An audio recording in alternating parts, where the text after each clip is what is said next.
All right, guys, today we have a special guest. A meditation teacher, social impact advisor, and community leader, she is the founder of Wellbeings, a network of 600 plus meditation teachers, authors, healers, dietitians, yogis, doctors, and all types of leaders who act for social good. Founded in New York City, the mission is to find solutions for America's health crisis through wellness, mentorship, and travel, with visions of a healthier world enriched with strong community, compassion, and kindness. On this platform, she has worked with many beloved wellness brands and for some of the world's most disruptive companies. Through her extensive network of thought leaders, she acts as the bridge which merges ancient healing modalities and modern scientific innovation in ultimately reconciling the interconnectedness of all beings. With that, I would like to welcome today Cassandra Bianco. Thank you so much for joining us today. Thank you so much for having me. Really excited to be amongst fellow teachers and entrepreneurs. I love that we're that same combination. It's pretty cool. Yeah, absolutely. And we're very excited to chat with you today, Cassandra. And, what we like to do on the Hustle and Flow podcast is really invite our guests to share a bit of their background and their story with our audience and, invite you to, go as far back as you would like and be as detailed as you like. And, just tell us a bit about yourself and how you came to be the Cassandra of today. So the floor is yours.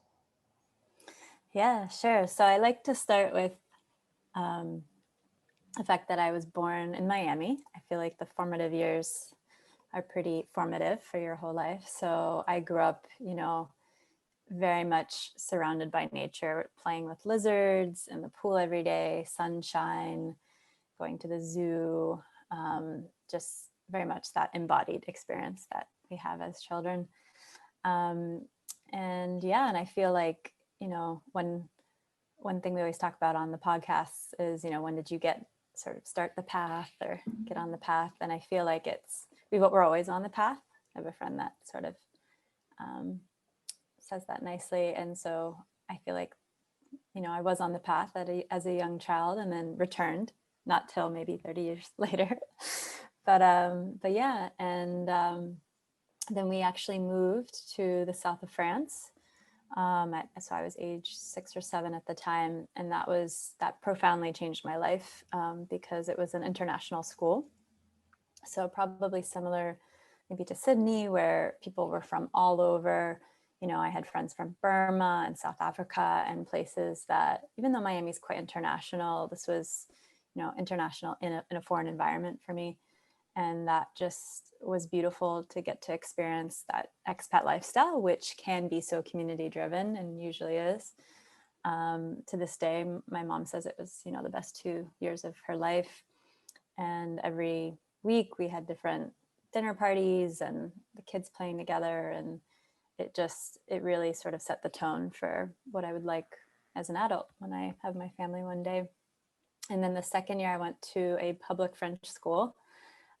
So complete opposite of my international setting. And I think the best sort of way to explain what that experience was like is I remember the first day of school, I didn't speak the language yet. The kids were all pointing to objects in the classroom and saying, how do you say this in French? And basically, how do I say this in English, but asking me in French. And I would say, table, and they'd start laughing hysterically. So suddenly I was this alien child, right? And just being me wasn't enough. And so if I had to sort of pinpoint a so-called trauma experience, I would think that would be it, sort of where I became a little bit more people-pleasing or performative or all these things. I actually probably started using hand gestures a lot more because I had to somehow communicate with these kids.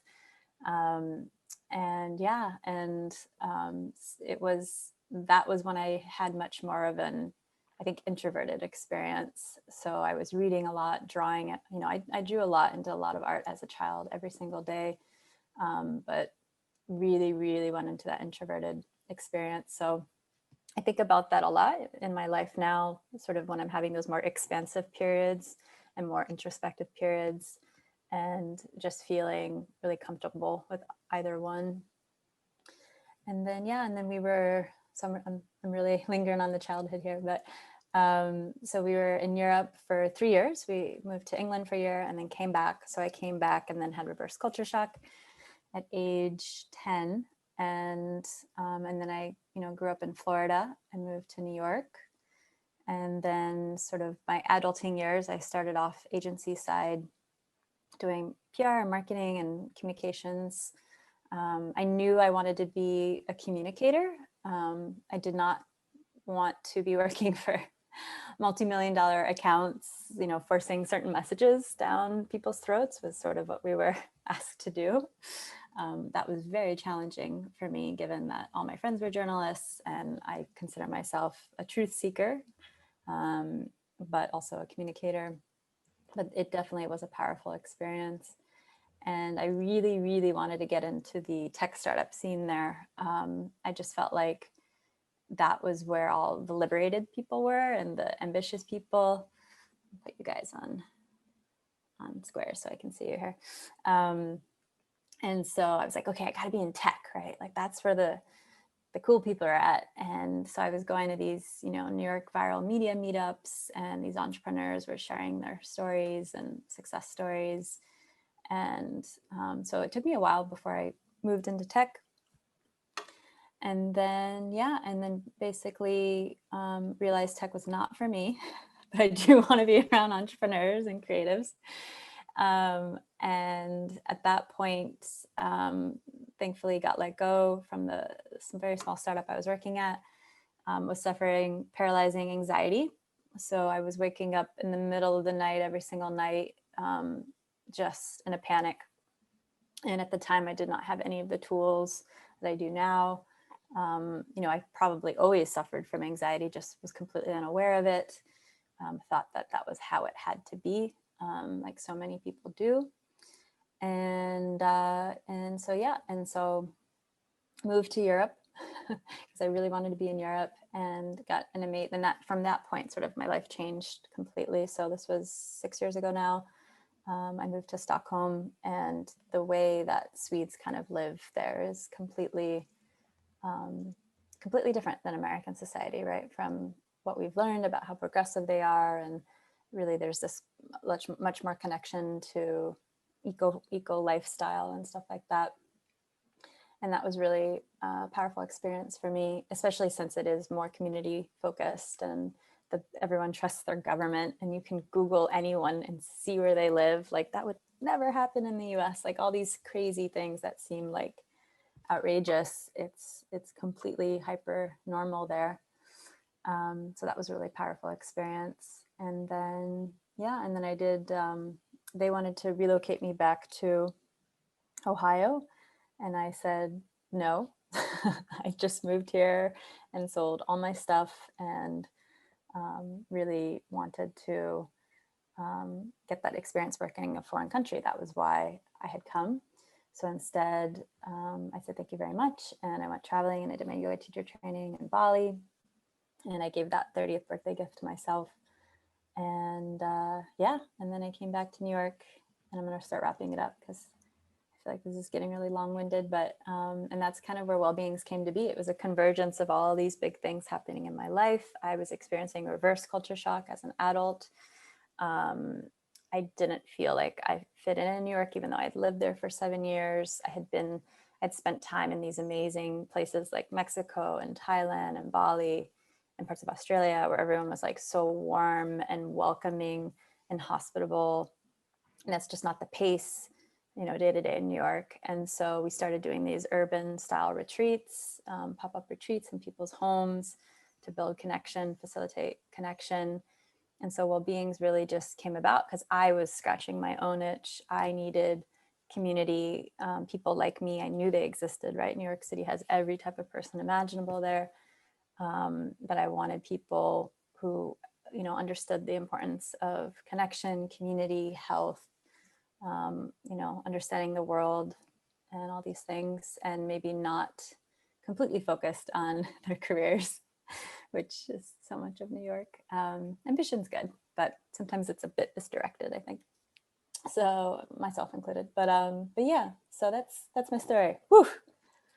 I hope that wasn't too much. I need to get it down to a soundbite size there. No, it was good. It was good. We never rush our guests, and you know, you can take as long as you like, so it's all good.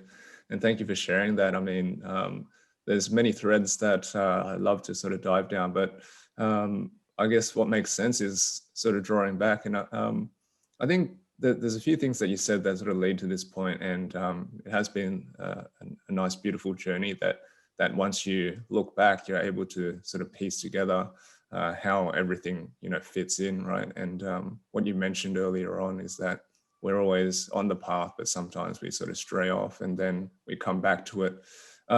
Tell me about, you know, your formative years in Miami a little bit more, and like, you know, the influence of that. And I guess there's also parts of it that I want to sort of draw into, you know, within your childhood and your schooling with regards to the influence of things like your introspective periods and your drawing towards art and things like this. So tell us more about that, and like looking back, what was the influence of those things to what you are now and who you are now and what you do today?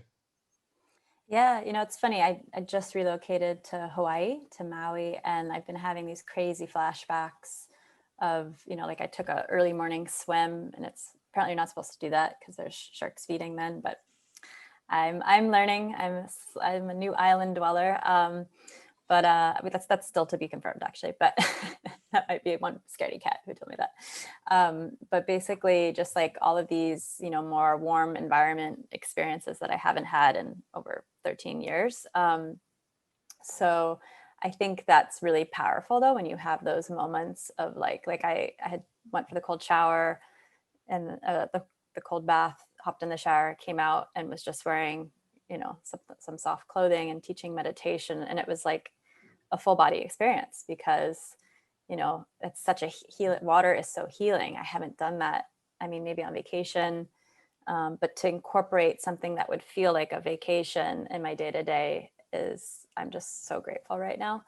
And that being said, just like, you know, I realize I need to have a shower or swim in the ocean or something in the morning, or I just feel completely out of place.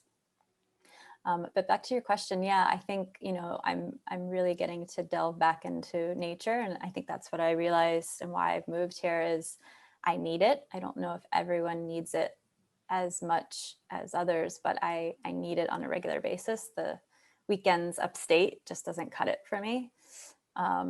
And same thing with creativity. I think what I've learned is anything that doesn't necessarily support the upward arrow of capitalism is sort of, you know, dismissed. And at the end of the day, we need artists, you know, we need art, we need music.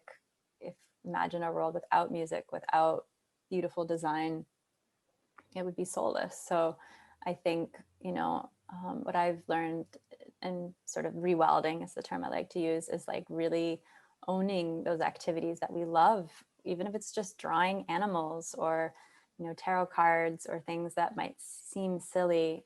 It's not, it's deeply healing, and whatever sort of tools that you need to shift back into your creative wonder, awe state from the analytical mind, which we value so much as a society. Let's shift back to our more natural creative state. And yeah, I think creativity, drawing, all those things has really sort of brought me back to feeling like myself in writing as well. How about you guys? You want to take that one, Well, Shaun? yeah, well, you know, you mentioned that, you know, it feels like some people don't need the nature as much, right? And I would tend to think of myself as one of those people. You know, uh, my partner, she loves to be out in nature, go for hikes, things like that. And every time she suggests it, part of me is like, I'm not really down for that, right? So, um, but every time I go out and do it, it's beautiful, you know. Like parts of it are hard. That's why I drudge it. Like I don't really want to walk for like 3 or 4 hours. I'm one of those people who have walked for like an hour and I'm like, cool, the scenery, the scene is really nice. But in that hour, I really enjoy it. And I think that a lot of people are like, yeah, I don't need that. But we're just looking at one little part about that whole experience, focusing in on that part, which we might not enjoy, right? Because we all try to shun away from the discomfort. I guess, as a default kind of thing. But when we're actually in those environments, there's something that happens. There's something that physically happens, whether you can explain it or not. There's a feeling, there's an energy. And every time after I have, we go for a hike or we're out somewhere in nature or we go to the beach, I'm like, oh, yeah, but like here in Sydney to go to the beach, a lot of the ones that are close to us, they get really packed. So then you got to park, and then I'm like, oh, we got to take all our stuff, and then we'll be all sandy when we get back in the car. But then when you're at the beach, you're like, shit, this is really nice, and you feel it. My point is, you feel it, right? And I think we all need that more than we think. So for me, I guess I'm kind of understanding that more now, and kind of when have the opportunity to be outside or to be in contact with nature, whether it be, in the bush, which we're really fortunate to have here in Australia, in all its different beautiful forms, the beach, near the water, in all of those sorts of things. I'm feeling more. I want to take those opportunities more because I've been able to think about how they make me feel, or I guess hone in on how they make me feel more, and it's always better. It's always better. Yeah, I have those moments. I realize now while we're talking about it, whenever I'm lying down on a beach, things come to me that would never ever come to me in my day-to-day life. Just the mindset that I'm in, or the mind state I'm in, I guess, is very different. So I think we all need it more than we think. And me personally, I should probably try and have more contact with nature than I do right now, and it's probably something I'll work towards. How about you, Les? Yeah, I think firstly, like the word, need is quite subjective from person to person. And usually when we talk about need, it does largely come from an intellectual place, right? So like you're saying, for most people, especially in the modern world, we immediately jump to a different set of priorities that are, front of mind when it comes to our immediate responsibilities. So whether it's a job or making money or tending to the kids and the family and whatever other worries that we might have on our minds. But I think that if you strip all that stuff back and you think about a need from a biological standpoint, as hokey or woo-woo as you want to call this or not, right? Like we are part of the ecosystem of nature, and it's a necessity for us. If we don't have oxygen, we die. If we don't have the sun, we'll die. If it's too cold, we will die. So there are elements of nature that obviously we are necessary, quite necessary. And it's sort of testament to this point is, a great example is the Japanese have this thing called forest bathing, right? Where they simply take groups of people into the forest and they just experience the beauty that is, within those moments. And it's not necessarily to do anything other than to take people out of the city environment into a space where, the air is fresher and basically the atmosphere is just, more conducive to life at a biological level. And I think it's a beautiful thing. And like you said, it's more of a visceral thing. It's more of a felt experience in nature than anything else. I think once we start to speak about it, we sort of start to remove the purity of what we are feeling in those moments. I think whenever we try to describe it, it's like a best effort to really articulate what our words are for. What we're feeling, with such words. And I think, this is the power of, creativity and art, to tie back to, what we were talking about before in terms of just expressing these feelings. So to connect with ourselves, to have those, the ability to I guess, feel more depth and nuance within our bodies and be able to express that in whichever way, shape, or form we feel is a good medium for us as individuals, right? So, I draw, I'm an artist, I'm a writer, You know, I'm a poet. I write poetry. Those are my sort of mediums, and there is nothing better than to be able to express oneself in a way that is simply an expression for the sake of expression and nothing else. So yeah. Yeah, it's such a beautiful way of putting it. I feel like anytime we have that resistance come up, it's like it's so important to look at it, and sometimes there are things that are just not right for us, right? Like long, like a 12-hour hike, right? That's probably not for everyone, but definitely not for me. Yeah, definitely not for you. But like where, you know, the resistance, and this is something I feel like I only really started understanding recently, is, you know, it's really just the mind trying to protect us often. It's trying to protect us because what we're doing is quote unquote working, and it's just trying to keep us safe. And so if we throw in something else into the mix, even though it's nature and we are nature, and like it's like, no, you're good. Like, don't do it. Like, you're good. You got like work's going well. Like, don't try and be soulful right now. Like, just focus on what's quote unquote working. And so I think about that a lot. And I think about like just how quickly ego can trickle in. And for me, you know, ego, there's so many interpretations of this. And there's this, like, obviously the Freudian version of this, but I like to look at ego as simply just fear. And this is coming from A Course in Miracles, because it just gets rid of everything. And, you know, being, my father's from Italy, I'm very much identifying with Italian culture, which can have a lot of ego. I like to really think of it as just fear of, you know, being seen, fear of failure or whatever it is. And as soon as I can sort of call out the dragon, it sort of poofs away. So I really try to lean into that resistance when anytime, any form it comes, because there's like such growth opportunity there. And I know people use the word lean in, but it's so overused. So I use the term like wiggle in. Let's get curious. Let's see what's going on here. It's a little bit more playful too. So Yeah, I like that. I'm big on words. Yeah, I like I feel that. like you are too, Leslie, if you're a poet. Yeah, Which also yeah. I've gotten into, talking Yeah. about the resistance. Like, I used to be like, oh, poetry, so cheesy. And it's like, I love poetry. Like, where did this come from, right? Like, I'm so into Rupi Kaur. Have you guys heard of Rupi Kaur? Yep. And just so many other poets. It's like, yeah, really into Hafiz lately. Yep. He's amazing.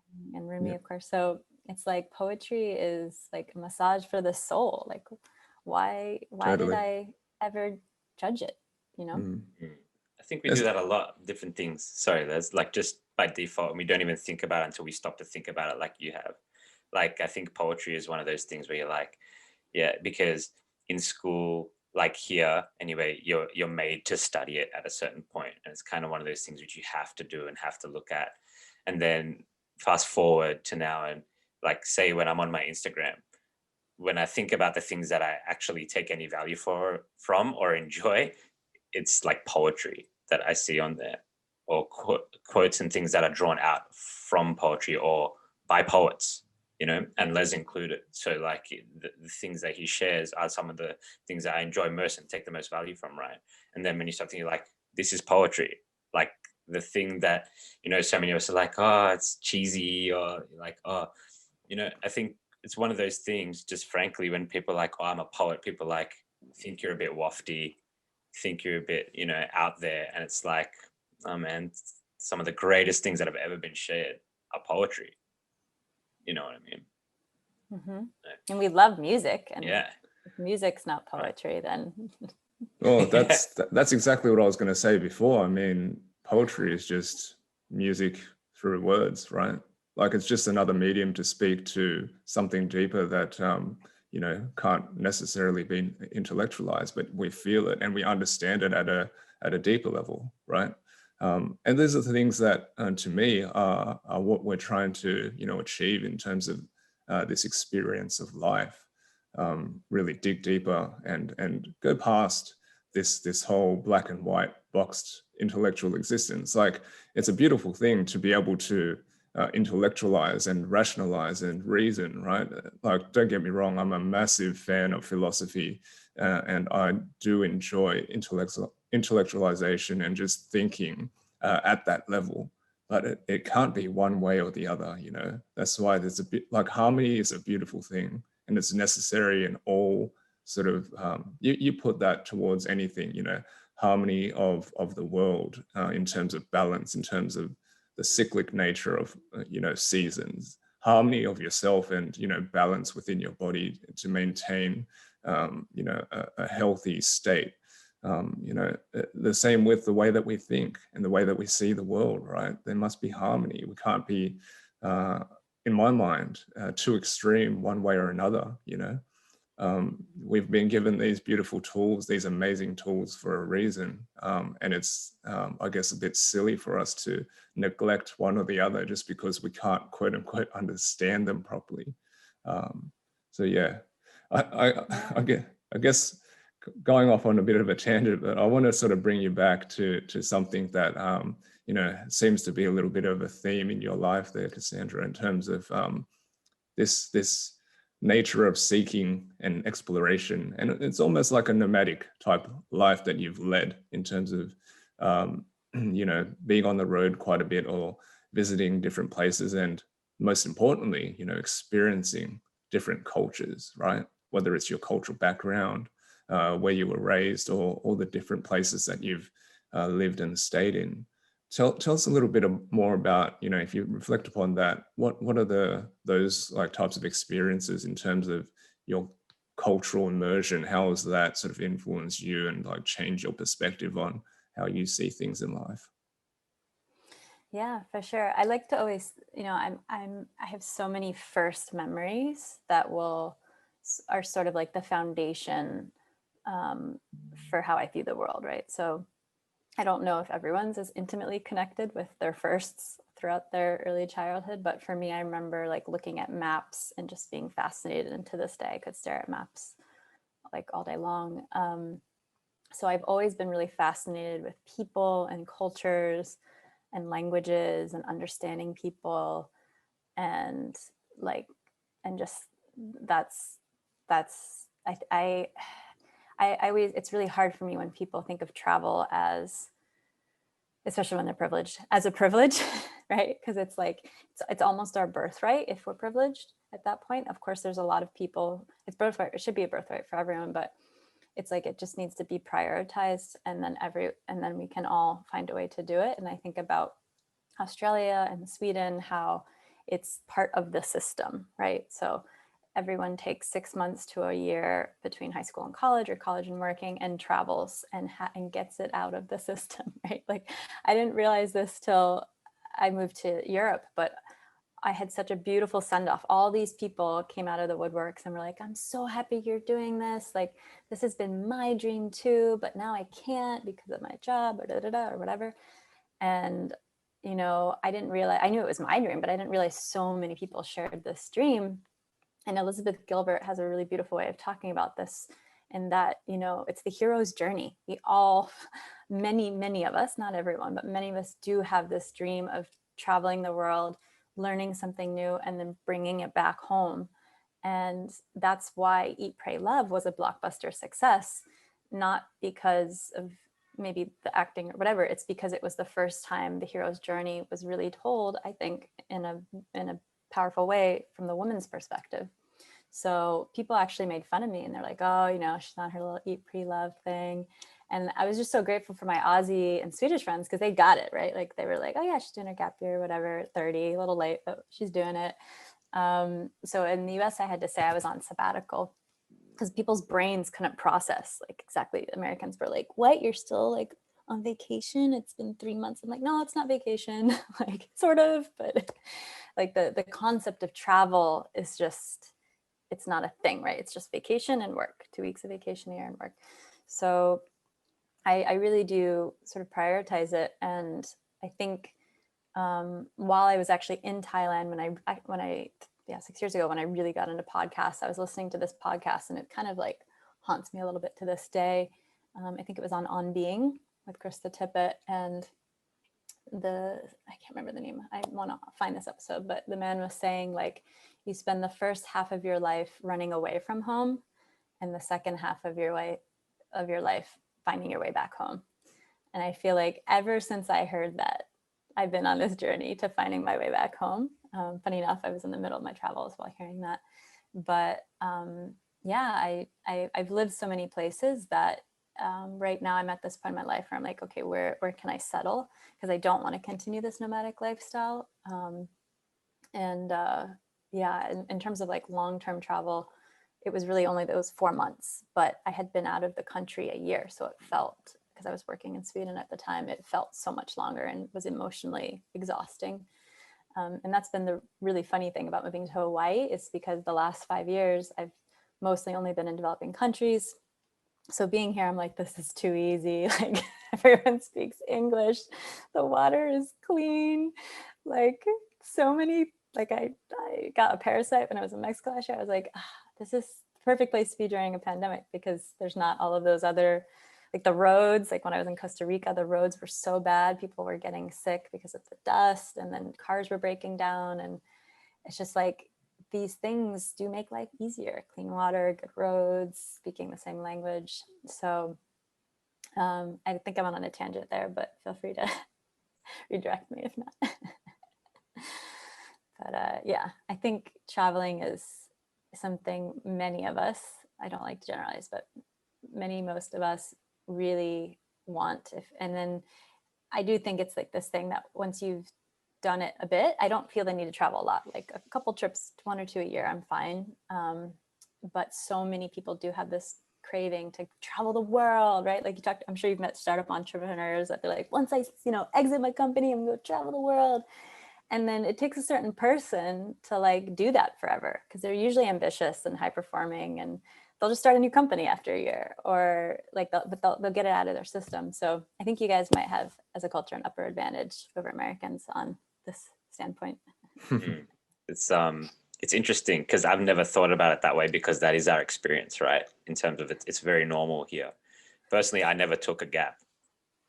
I was Really? like, no, I never took, yeah, I just went straight into university. And when I think back, so I guess the perspective I have, and I truly feel, is like, I don't have any regrets now. I guess there's just things that I think about, and I wonder how things would have turned out had I explored them. You know what I mean? Like, I don't regret what's happened in my life up to this point. I'd probably do some things different if I could, but then I wouldn't have the lessons that I have from those things and what they taught me, those experiences that you could frame that way as well, right? But travel is one of those things that I think about now, because, I just worked super, super hard straight away from like when I finished school. I had this idea in my mind that I wanted to be this certain type of businessman and have this career, and I did everything that I thought I needed to do and felt I should be doing to get to that stage, right? And when people ask me about what that was like, and the corporate career that I had, I honestly felt like I was in my 40s and late 40s when I was like in my early 20s, because of the things that I was doing. And one thing in between that, when I was, I think, around 22 or so, my partner, she was on exchange, and I just graduated university, and I had this this trip planned, and it was meant to be like 14 or 16 weeks. And I was like in a graduate role at the company I was working at. I was working there for a while. I transitioned over to full time, and then it was kind of known by my managers that I was going to be taking this trip, right? And then it was planned for like more than a year, I would say. Like, the crux of it was like I was going to go away for a long time. So I've been working really hard. Finally, I was like, cool, I'll do some of this travel thing. And then a few weeks before I was leaving, one of my managers called me into his office, and he was like, look, we're still really happy for you to go away for a long time, but if you could come back earlier, that would be great. There's just things on and stuff. And there was other things that went into that decision for me that aren't relevant to this. But the point is, I cut that trip back from like 16 weeks to 8 weeks. And I still had a good time. But when I came back, it was very easy for me to slot back into my life. And when I look back on that, I think about how different I feel my view on the world and view on life, period, could have been had that been twice the amount of time. Because towards the end of it, I started to feel a bit different, as in terms of like, you're away from home for very long. I was in Asia, right? And I traveled all around Southeast Asia. I was in China. It was like, would have been over a decade ago. So it was a very different time, for that country as well. And just the experiences. And I was younger, so I had, my sense of responsibility was so different to what it is now. And I just really wonder about that. Like, how would I be viewing the world now had I just continued to travel? Had I continued to have that experience away from home? Like you were saying, I love that. That's one of those things I think is going to stick with me, that we spend half our life trying to run away from home and the other half trying to come back home. I feel like I came back home really quick from that experience and that trip. And it's one of those things I wonder about. I really do. I wonder about it all the time. And I just don't know how. There's no way to know, right? There's no way to know. But one thing I can tell you is that people I know that have taken this time, right? I think it's really interesting as well that you had to call it a sabbatical to people, like to justify it to them, and they're like, what are you doing? It's crazy. Whereas here, it's really the dream, like take time off, travel for like 6 months. If you can do it for a year, oh my God, amazing, and people that do that I know of personally, they come back different, and they've just got this different attitude to life, which I really like. It speaks to me. So for me, it's really interesting to think about that again. And how about you, Les? Did you take any time off between school and uni, or No. school and work? Sorry, I didn't. But my sense of it is that it's just a really nice, metaphor, for the innate explorer and seeker within each of us, And I think that, like we're saying, in terms of, travel as we, generally know it, it's not necessarily that we each need to be like, physically traveling around and live nomadically, right? But I think that when I peel back the layers, and my sense of it is in terms of this longing for home, and like we each have this longing for home, but home isn't, again, necessarily something physical in my mind. It's more of a feeling, like a state of contentment and fulfillment within oneself. To me, that's home, right? And you can find that anywhere. But if you're looking outside, then maybe you're looking in the wrong place as well. Like for me, like a beautiful way to sort of talk about this, and like one of my great friends said this to me that, really speaks to me still to this day. My friend Leon Cossa, who's a beautiful storyteller and poet, he says that, we're always, moving between longing and belonging, So we're not really ever in one place or another at one time. Like when, we sort of, plant our roots a little bit to sort of rest, to decompartmentalize, to decompress, and sort of, integrate what we've learned from our journey, whatever the journey was, whether it was a journey somewhere that changes our perspective of society, or whether it's a journey inward, right? And a introspective journey. There is always a time to, integrate what we've learned. But then we go off on another exploration, to dig deeper, to find our way back home again, which is to me like an inverse sort of path in my mind. That's to the core, right? I like to see it as the core of what it is. We're trying to find our way back to the core of who we are, the essence, essentially. And the imagery there is, if you look at the earth, the core is in the center. That's home. That's the foundation. That's the the true essence of what is on the outside, right? So that's sort of like my sense of travel or exploration. Like, you know, Joseph Campbell's Hero's Journey is a beautiful analogy to that as well, because it's cyclical. Again, back to that, there's an arc, and then there's a breakthrough, and then there's a moment of integration, but then we start again. We always start again.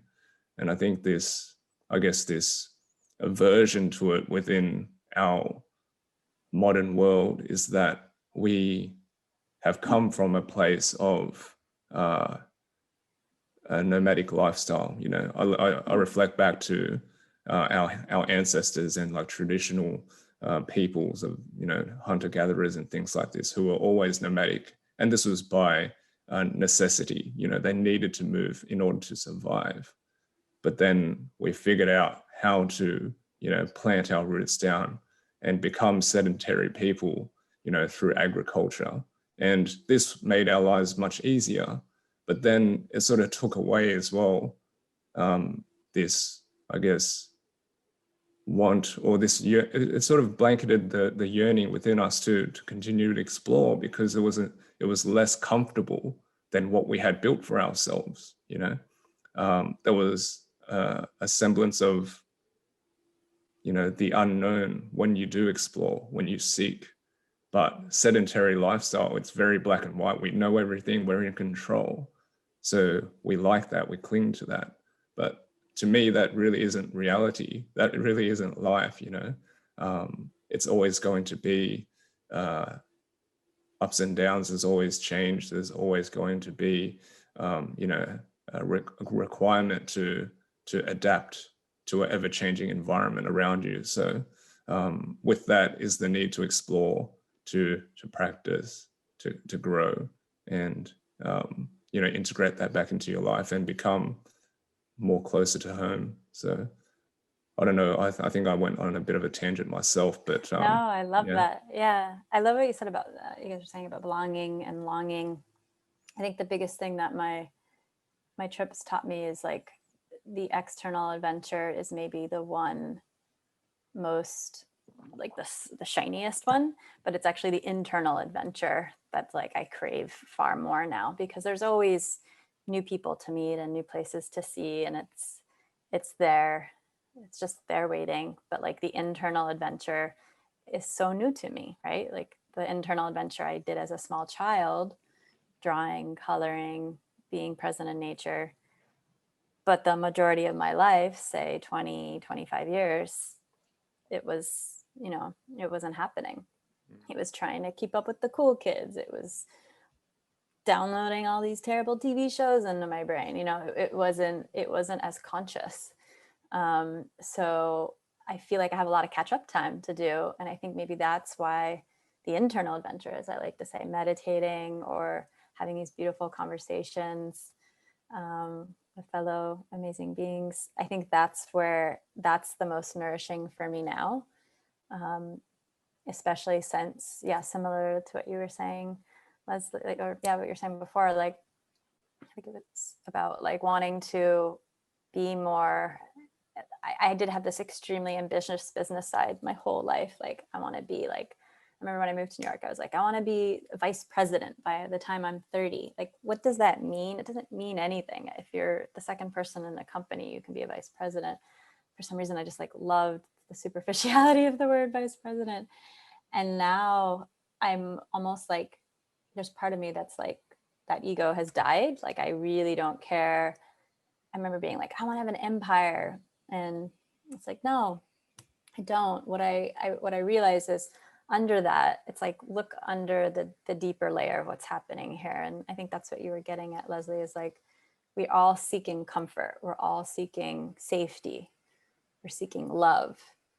And power sometimes in our heads equates to safety, equates to control, which is safety.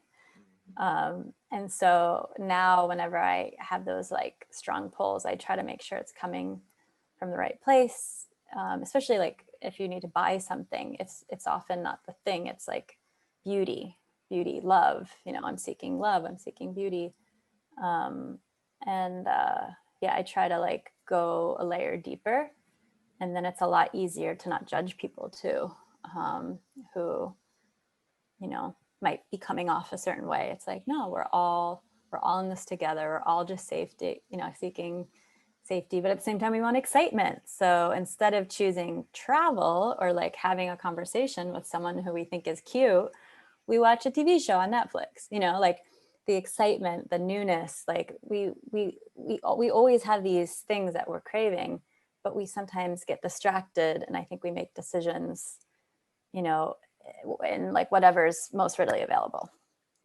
So I like to think about these things a lot, because we do, myself included, right? Like it's so easy to, social media is such an incredible tool, but it's incredibly addictive. And just being aware of how these things can affect us. It's not the technology, it's our relationship to the technology.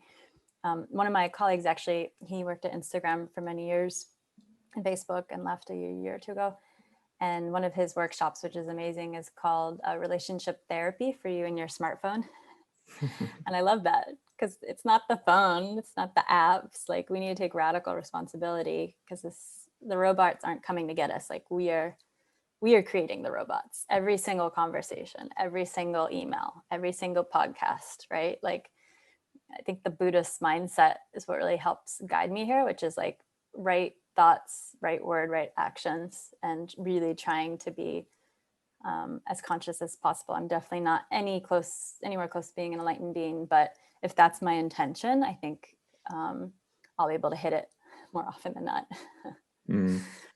For So, sure. yeah, And I mean, that's look, my tangent. Yeah. yeah, no. I mean, there are no tangents on this podcast. I just remembered everything is relevant. But I want to sort of circle back. I mean, all those things you talked about, like totally, it's sort of probably played into, your sense of, anxiety that you would have had. And like, I relate to that part of your story quite well, because, I had the same thing. And like, I could probably still say that there are parts of me that I can watch the anxiety within me from, my past years, from decades and decades ago, that still linger on to this day. But it really is those external stimulus and distractions of the world that sort of introduce that, right? That want to be seen a certain way, that want for that title, the beauty, the sheen, all that sort of stuff. That creates the sense of anxiety, and even this semblance of time, right? The construct of time itself. That for me personally has been a really big factor in my personal anxiety story, in terms of what has been really like I guess a crutch for me for most of my life. Time has really been something that has bared down on me for a long time. Needing to be someone by a certain age or somewhere, or produce something, or have enough, and all these sorts of things. And the most poignant thing that you said about it is that you thought it was the way that you were meant to be, like in terms of having this anxiety, which is nuts, right? Like, you don't Crazy. think you don't think otherwise about it, but you just operate in life. And I gather that many people do and operate in this manner, that anxiety is something that we just have. And like, it's not to say that a little bit of stress, like, acute stress, can't be helpful for us. Like, absolutely it can. It drives us forward. But, prolonged and chronic, it's very damaging. And I always say, like I shared with you before we started recording, like, I really feel that all these like emotional feelings, like stress, anxiety in my life, really had something to do with the physical manifestation of cancer in my body. So it's just a crazy way that we operate. And it's, to me, it's like baffling to think that people, not more people see it this way, I suppose. But yeah. Yeah, I think, often like fire and momentum and ambition is confused with like stress is thrown in there or something. And it's I think that's part of why I enjoy teaching so much, is because it took me 30 years before I understood how to self-regulate, right? I was never given the tools. No teacher, right? Like I did international baccalaureate in high school. You guys probably have that, or maybe I've heard of that. So it was awesome. However, very stressful because we were taking college level courses in high school, and to this day, these are the stress dreams that I have if like I didn't graduate high school or something like that. I think they come in different forms. I only recently realized I'm still having them because they change, but it's the same thing. It's the stress I think was the worst. And I think the guidance I got at the time was like, just study more or just relax. But that's unhelpful, right? That was unhelpful. What I needed to hear was, like, okay, well, why are you scared?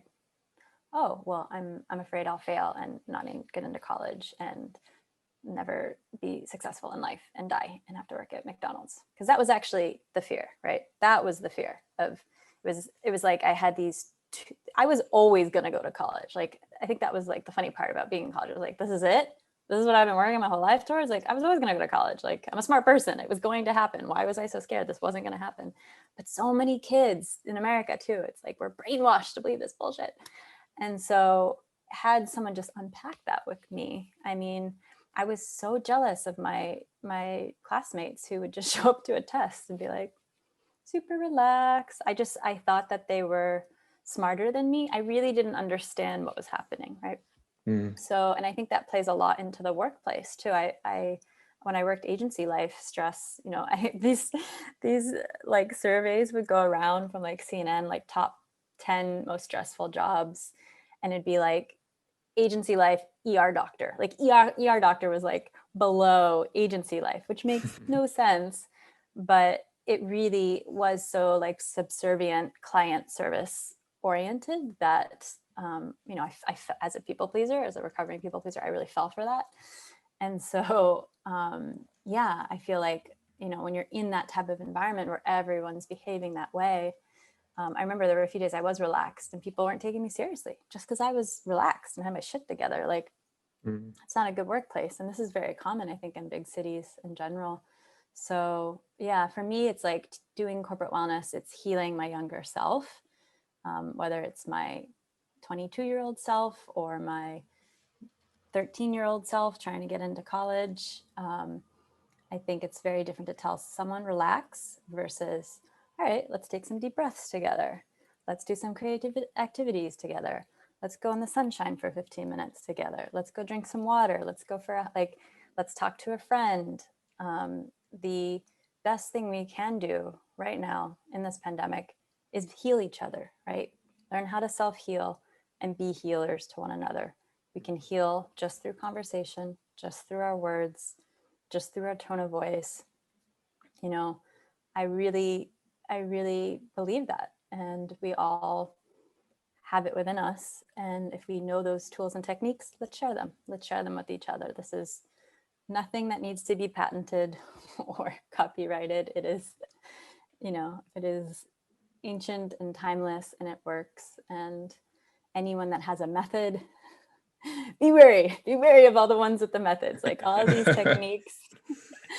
Like I probably have my Cassandra method.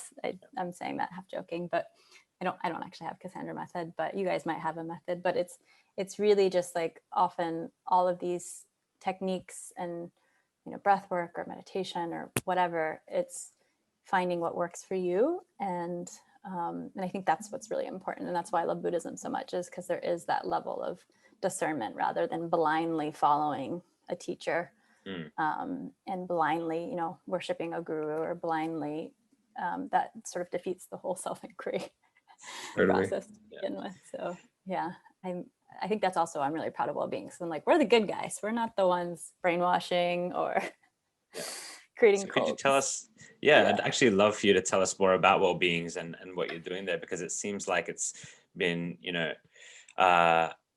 a culmination of a lot of experiences for you that has brought you to this place now. So could you tell us more about that? Yeah, I feel like as an entrepreneur, which you guys can relate to, I was just so confused as to why I saw all of like the yoga instructors and everyone kind of were all doing the same thing, but like in silos. And I was like, okay, we have a lot of wisdom sharing, a lot of resource sharing. Like my days in tech, I was like open source democracy, like let's just share all the good stuff. And it's also just how my mind works. Like for me, the easiest way to help people is to connect them to other people or other resources. I think it became like I just had to operate that way when I first moved to New York to survive.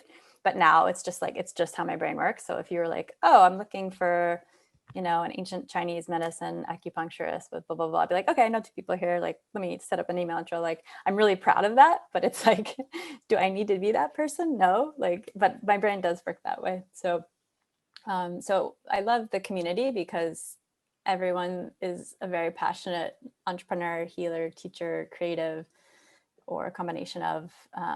And I just wanted to surround myself with like wonderful people who were really knowledgeable and again, just trying to build the tribe. So I feel like community, I listen a lot. Are you guys into Esther Perel? Yep. Yeah, I love her. I love her so much. She's my role model. So I feel like communities become such a buzzword in business, but it's kind of funny, right? Because we are social human beings. But I feel like, just how can we prioritize it more, especially in our, Western society where it's fallen off the wagon a bit. But I think it's coming back. And especially someone like me, right? Like I'll be 35 next week. I am single. I think it's easier if you're married and have kids, because then you find community through the school or whatever. And then with pandemic, it's really shaked things up in terms of how do we feel community virtually. And I'm super grateful. You guys should come. I'm part of a virtual cacao ceremony community. And it's 1 hour, but I swear it's like the most powerful hour of my week every week, and now it's twice a week. And everyone's just so open and warm and like bold and just like shares their heart fearlessly. And, sometimes I'm emotional, sometimes I'm not, but for the most part, it's always like this like soul powerful experience. And I'm just so grateful. I just want to keep creating communities like that and encouraging other people to create the same. Yeah. Mm-hmm. Beautiful. Yeah, look, the thing that I see really is, like you said, it comes back to what you said right at the start of the podcast, is when you said that we're always on the path, and, all the experiences that you've had to now, to this point in your life, really has culminated into the blooming of the path that you're supposed to be walking as a unique individual. And really it's coming back to the roots of who we are as human beings, right? And I think it's a very powerful thing that you're doing. It's beautiful work, and really commend you for it. So yeah, look, beautiful place to sort of wrap the conversation there. But yeah, I'd love for you to just share with our audience where people can find you and find out more about Well-Beings and what you do. Yeah, sure. So our website is hellowellbeings.com. I think the most helpful place would be to connect over Instagram, since I don't have a marketing team yet. So that's the easiest. So my Instagram is Cassandra_Bianco_. And yeah, please join. If you would like to join one of our women's circles, we have Masters and Mystics coming up in the spring, our next cohort. And for me, I'm really excited about that, because it's all of my favorite teachers and healers and coaches that I've personally worked with or still work with or have hired for work at Spotify and all these places. And I know how hard it is to find your teacher. And so for me, this program is very, very special because I had many amazing virtual teachers for many years and authors that I looked up to and podcasts. But the last 5 years has been a process of finding my in-person and now virtual as well, but people I have a personal connection to. And I think when you're a beginner, you do need that personal connection to really feel like it's a powerful experience, in my opinion. So yeah, for sure. Cool. Thank you so much. And we'll definitely put all the links and all that into the show notes so people can find you. Shaun, how about you, mate? Where can people find you? Yeah, easiest place to find me and connect with me is on Instagram as well. So it's just Shaun_Coop, SHAUN_COOP. And you can also find Les and I at true-north.co.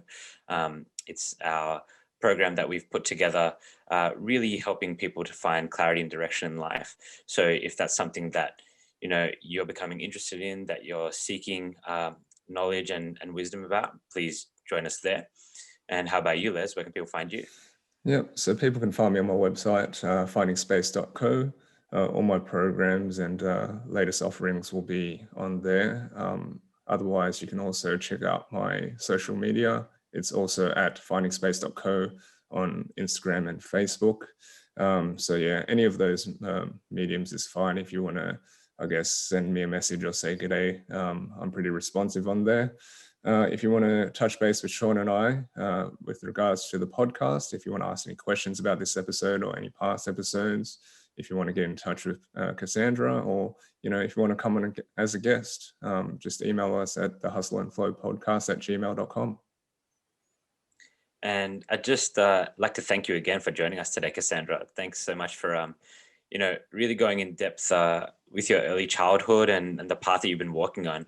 I think there's a lot of detail there that, and experiences that people will be able to resonate with, things that, maybe they haven't thought about themselves, that, kicks up some memories and might have them inquire a bit more about the path that they're on, and how maybe they've been running away from home and how they're trying to get home too.